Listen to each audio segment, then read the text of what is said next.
আমি যখন রান্নাঘরে ঢুকি তখন তো আর মানে বলাই লাগে না, আমার দুই বিচ্ছু বাহিনী আমার আশেপাশে ঘুরঘুর ঘুরঘুর করবে আর জিজ্ঞেস করবে কোনটা কিভাবে রান্না করতেছো, কোনটার মধ্যে কি দিচ্ছ। আয় হাই হাই হাই, এত কোশ্চিনের উত্তর দিতে দিতে পুরো মাথা পাগল হয়ে যায়।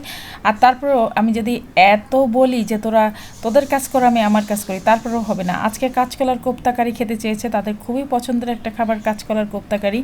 যদিও তারা সবজি খেতে খুব একটা যে পছন্দ করে তা না, তারপরেও আমি বিভিন্ন রকমভাবে তাদেরকে সবজি খাওয়ানোর চেষ্টা করি, আর এটাও তার মধ্যে একটা আইটেম যে এভাবে কাঁচকলাটা খাওয়াইলে তারা কিন্তু খুব সুন্দর মতো খেয়ে নেয় আর খুব মজা করেও খায়।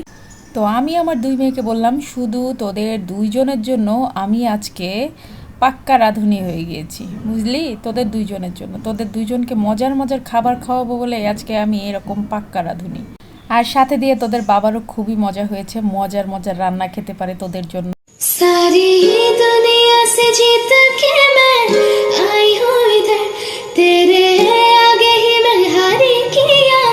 तूने क्या सरमद का राज कहती हूँ कि जब जब सांस, सारी दुनिया से जीत के मैं आई हूँ इधर, तेरे आगे ही मैं हारी किया।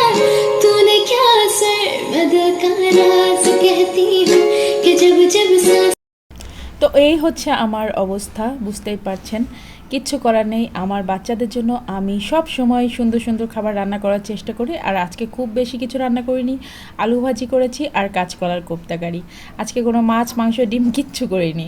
তো আলহামদুলিল্লাহ, এটা এতটাই মজা হয় যে আমার বাচ্চারা খুব মজা করে খেয়ে নেয়।